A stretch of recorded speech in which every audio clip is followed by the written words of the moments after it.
नमस्कार मित्रों, आप सभी को मेरा सादर प्रणाम।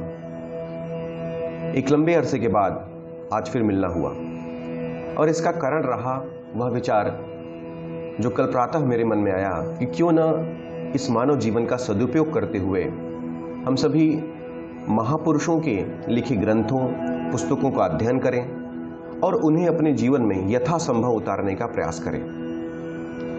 इसी क्रम में मैंने आदि शंकराचार्य द्वारा रचित अपरोक्षानुभूति नामक ग्रंथ को चुना। अपरोक्षानुभूति एक लोकप्रिय अद्वैत वेदांत दर्शन की पुस्तक है। अद्वैत वेदांत दर्शन क्या है?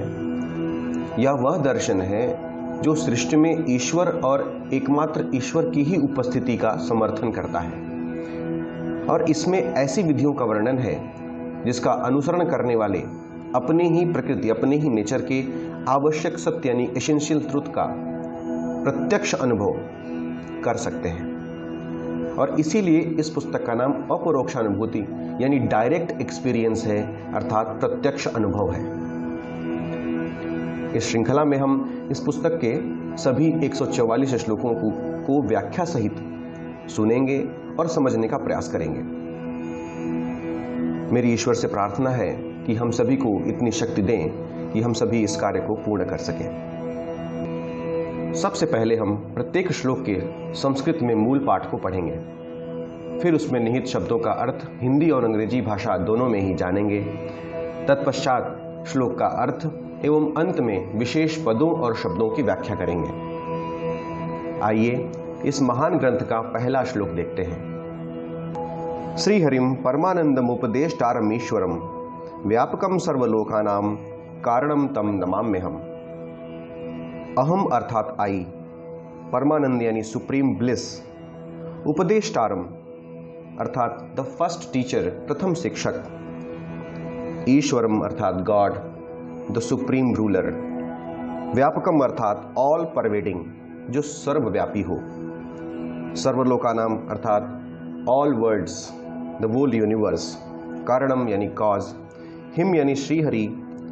इस प्रकार इस श्लोक का अर्थ हुआ आई बो डाउन टू हिम, मैं उन्हें प्रणाम करता हूँ, उन्हें अर्थात टू श्रीहरि, उन श्रीहरि को। हरि का अर्थ है द डिस्ट्रॉयर ऑफ इग्नोरेंस, जो अंधकार का नाश करने वाले हैं। मैं प्रणाम करता हूँ उन श्रीहरि को जो अंधकार का नाश करने वाले हैं। तो सुप्रीम ब्लिस जो परमानंद हैं, द फर्स्ट टीचर जो प्रथम शिक्षक हैं, जो ईश्वर हैं, द ऑल परवेडिंग वन जो सर्वव्यापी हैं, and the cause of all Lucas और जो सभी सृष्टियों के कारण हैं।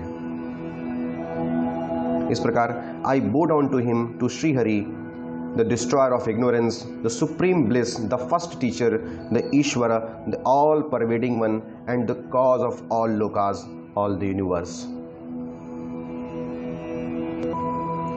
परमानंद स्वरूप, श्रेष्ठ उपदेश करने वाले, संसार के स्वामी, सर्वव्यापी, सभी सृष्टियों के आदि कारण श्री हरि को मैं प्रणाम करता हूं। आइए अब इसके विशेष पद आई अर्थात अहम को समझते हैं। आई अर्थात अहम यानी ego, the ego.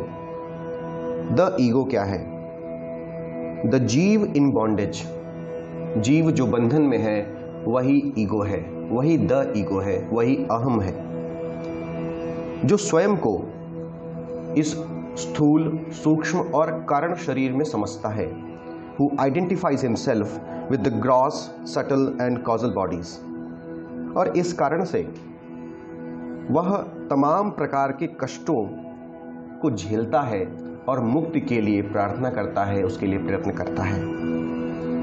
That means the ego, the जीव in bondage, who identifies himself with the gross, subtle and causal bodies, undergoes various sufferings and stripes for liberation। आइए अब द कॉज यानी कारण को समझते हैं। दर्शन में दो प्रकार के कारण हैं, एक उपादान कारण है और एक निमित्त कारण है।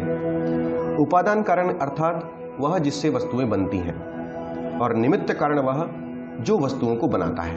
उपादान कारण यानी द मटेरियल कॉज और निमित्त कारण यानी इफिशिएंट कॉज। जैसे मिट्टी के घड़े के लिए मिट्टी उपादान कारण यानी मटेरियल कॉज है जिससे वह घड़ा बन रहा है। और कुम्हार उसका इफिशिएंट कॉज यानी उसका निमित्त कारण है, क्योंकि वह वस्तुओं को बनाता है।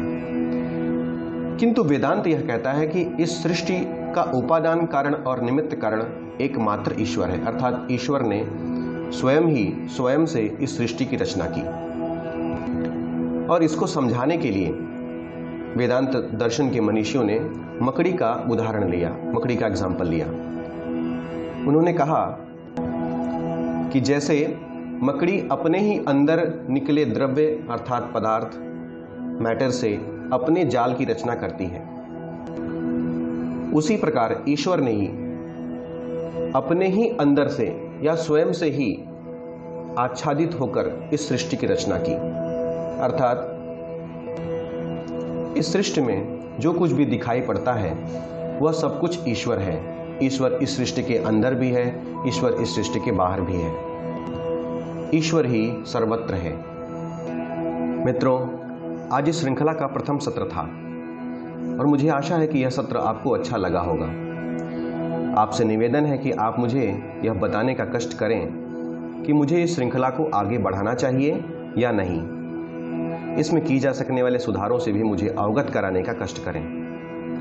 आज के लिए इतना ही। कल पुनः एक नए श्लोक के साथ चर्चा होगी। जय श्री हरि।